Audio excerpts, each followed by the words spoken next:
आज हम समझेंगे सेलों के श्रेणी क्रम संयोजन में धारा के लिए व्यंजक स्थापित करिए और यह संयोजन कब लाभप्रद होता है। तो चलिए यहाँ पर ये चित्र बना हुआ है सेलों का श्रेणी क्रम संयोजन। तो यहाँ ये सेलों के संकेत हैं। वास्तव में यदि आप मार्केट में जाएंगे तो सामान्य अवस्था में सेल आपको इस तरह से दिखाई देते हैं। ये वाला इसका प्लस का हिस्सा होता है और ये माइनस का हिस्सा होता है। यदि दूसरा सेल ला करके हम इस तरह से इसको जोड़ दें, ये दूसरा सेल हो जाएगा। मतलब इसके माइनस वाले हिस्से में कौन सा, इसका दूसरे सेल का प्लस वाला हिस्सा, फिर ये माइनस हो गया। और इसी तरह से जो अगला सेल है वो फिर हम इसी तरह से जोड़ दें इसमें ये, तो इसका ये कौन सा हिस्सा है, प्लस हिस्सा। मतलब ये पहला सेल हो गया, ये दूसरा सेल हो गया, या तीसरा सेल हो गया। इसी तरह से यदि हम सेलों को जोड़ते जाएं कि सेल के एक माइनस वाले ध्रुव को धन ध्रुव से जोड़ते जाएं, तो यह कौन सा संयोजन हो जाता है, श्रेणी क्रम संयोजन हो जाता है। फिर अंतिम जो सेल होता है उसका माइनस वाला हिस्सा और जो शुरू का प्लस वाला हिस्सा होता है उसको हम यूज करते हैं परिपथ में धारा प्रवाहित करने के लिए। तो इस क्रम को हम क्या बोलते हैं, सेलों का श्रेणी क्रम संयोजन। तो चलिए यहाँ पर मान लेते हैं कि ये पहला सेल है और यहाँ पर इसका जो आंतरिक प्रतिरोध है वो R है। जितने सेल हैं सभी एक जैसे हैं तो सभी का आंतरिक प्रतिरोध कितना होगा, R होगा। इसमें जो सेलों की संख्या जोड़ना है वो कितने हैं, n है। n का मतलब कोई भी संख्या हो सकता है, 2, 5, 10 ये संख्याएं हो सकती है। तो n का मतलब सेलों की संख्या है। यहाँ पर जो E लिखा हुआ है तो सभी सेल एक जैसे हैं, इसलिए सभी का विद्युत वाहक बल क्या है, E है।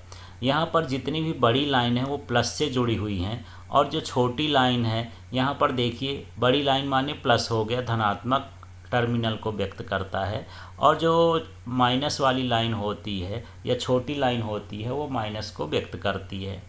तो इस तरह से यहाँ पर है।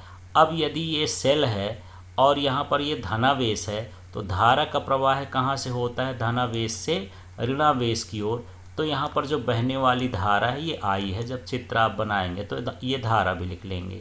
अब इस सेल के साथ कोई लोड जुड़ा हुआ है, अर्थात इस सेल का हम किसी के साथ उपयोग करते हैं तो उसका प्रतिरोध भी होगा। तो बाह्य प्रतिरोध क्या कहलाता है, R कहलाता है। अब जो चित्र बना है वही चित्र के बारे में हमको यहाँ लिखना है। तो देखिए चित्रानुसार N सेल, यहाँ पर N सेल हो गए, किस क्रम में जुड़े हुए हैं, श्रेणी क्रम में जोड़े गए हैं, जिनका आंतरिक प्रतिरोध R है। तो यहाँ पर देखिए सबका आंतरिक प्रतिरोध कितना है, R है, और जो चित्र में दिख रहा है वही लिख देंगे। विद्युत वाहक बल E है, यहाँ सबका विद्युत वाहक बल क्या है, E। तो यहाँ पर विद्युत वाहक बल E लिख दिए हैं। बाह्य प्रतिरोध कैपिटल R है और ये जो बाहर का प्रतिरोध है वो क्या है, कैपिटल R है। इस तरह से चित्र के बारे में हमको लिखना है। अब यहाँ पर देखते हैं कि सेलों का कुल विद्युत वाहक बल क्या होगा। तो जब सेल श्रेणी क्रम में जोड़ते हैं तो यहाँ का जो विद्युत वाहक बल है वो क्या है, E है। इधर का भी विद्युत वाहक बल क्या है, E है। इस तरह से जितने भी विद्युत वाहक बल होंगे वो जुड़ जाएंगे। यदि 2 सेल हैं तो 2E हो गया, 3 सेल हैं तो 3E हो गया, और यदि n सेल हैं तो विद्युत वाहक बल का मान क्या हो जाएगा, Ne हो जाएगा। इसी तरह से यहाँ पर देख लेते हैं सेलों का कुल आंतरिक प्रतिरोध। तो यहाँ सेलों का कुल आंतरिक प्रतिरोध Nr है, क्योंकि श्रेणी क्रम में जो प्रतिरोधों का होता है ये सारे प्रतिरोध आपस में जुड़ जाते हैं। तो यहाँ पर यदि 2 हैं सेल तो 2 आंतरिक प्रतिरोध होंगे तो 2R हो जाएगा, 10 होंगे तो 10R हो जाएगा, N होंगे तो NR हो जाएगा। इस तरह से यहाँ पर जो आंतरिक प्रतिरोध का मान है वो NR है। अब हमको निकालना है परिपथ का कुल प्रतिरोध। तो NR ये आंतरिक प्रतिरोध हो गया और ये बाह्य प्रतिरोध हो गया, दोनों को जोड़ देंगे तो कुल प्रतिरोध हो जाएगा।